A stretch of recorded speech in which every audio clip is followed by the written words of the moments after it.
usually meet in silence at church every Sunday. Although it won't be possible to recreate the exact atmosphere at home, I hope you can find a corner of solitude for a few minutes. The entire reading should take about 20 minutes, if you choose to do so. It can be longer if you need it to. I encourage you not to rush anything, and to sit as comfortable as possible, but not in a way that will make you want to fall asleep. You might want to light a candle, so please prepare that beforehand. There will also be time for communion, and feel free to participate by preparing some bread and wine for yourself. You'll also need a timer, and perhaps earphones.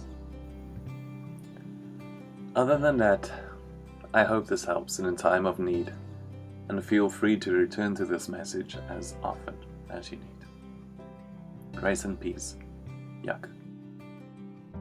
David Whyte, Working Together. We shape ourselves to fit this world, and by the world are shaped again.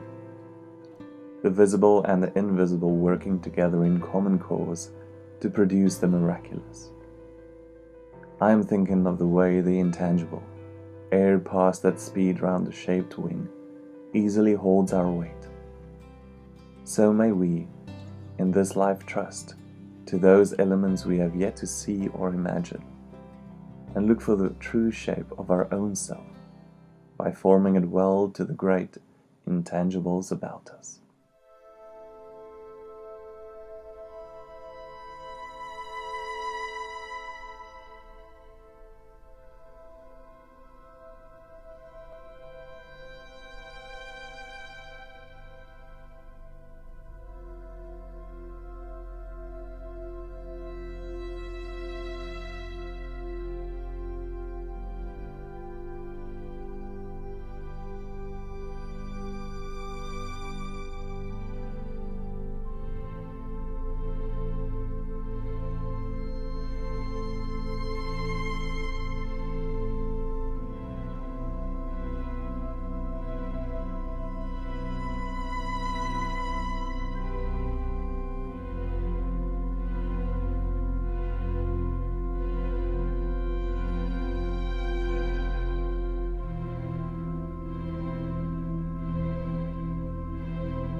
John 13, verse 34.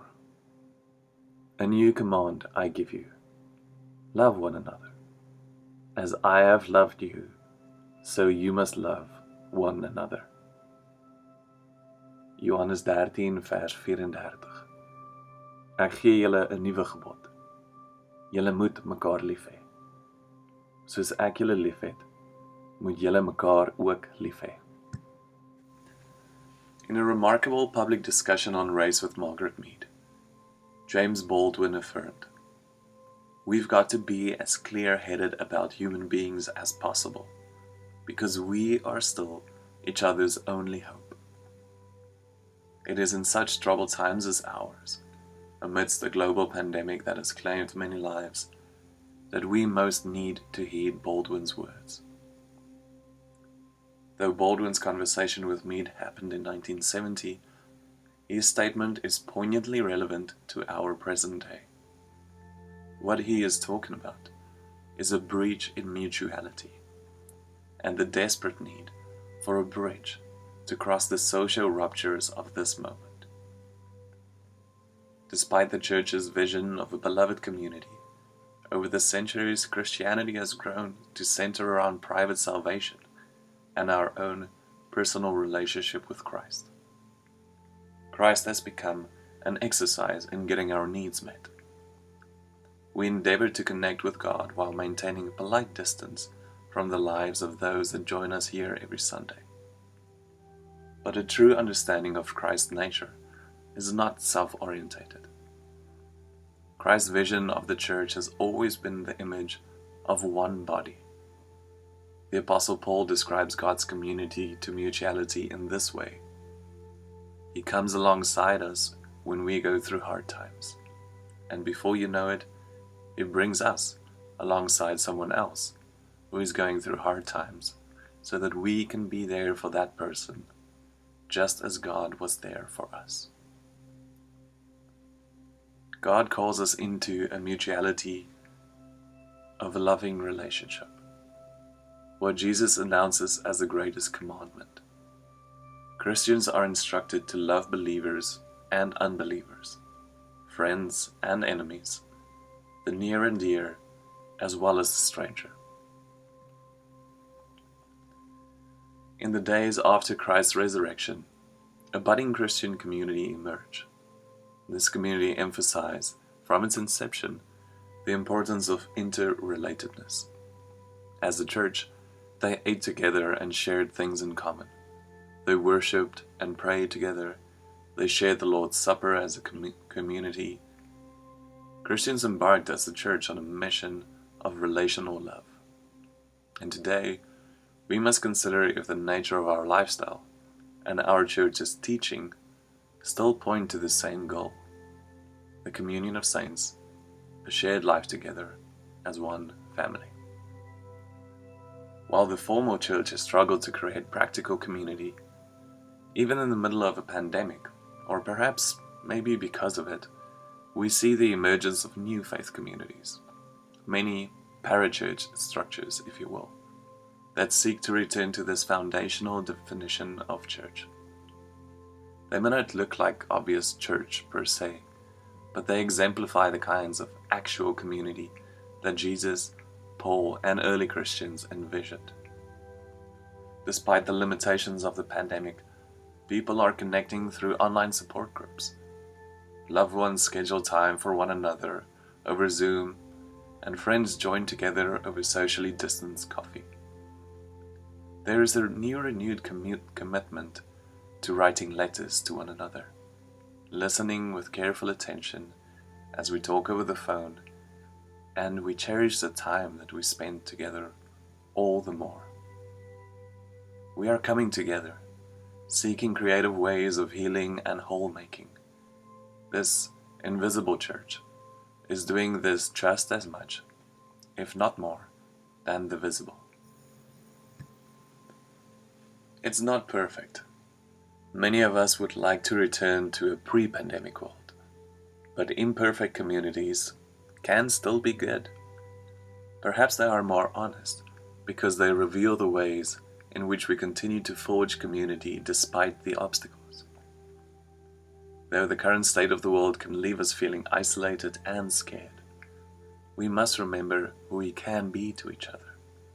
Remember the tender and tenacious common humanity that surpasses our physical and our perceived separation.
O Lord, our Father, in a world torn apart by fear and suspicion, teach us, your children, that love is the only means to conquer fear. The love we encounter as we search you out, and the love we encounter as we accept your embrace. Amen. The table of bread is now to be made ready. It is a table of company with Jesus and all who love him.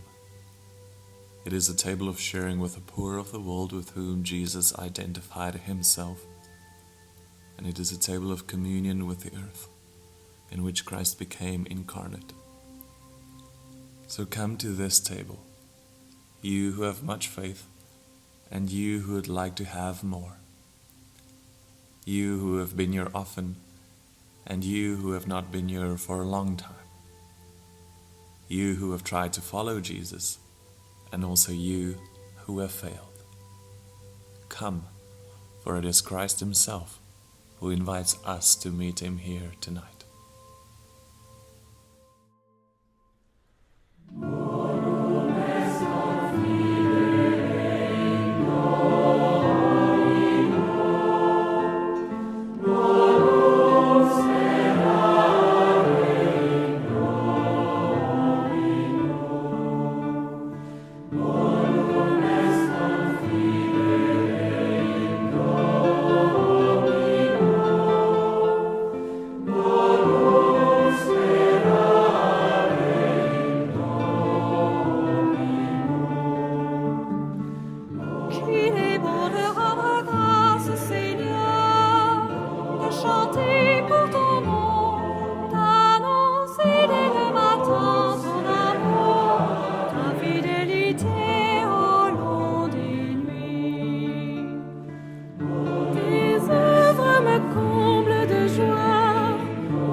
May the peace of the Lord Christ go with you, wherever he may send you. May he guide you through the wilderness and protect you through the storm. May he bring you home rejoicing at the wonders that he has shown you. And may he bring you home rejoicing once again into our doors. Amen.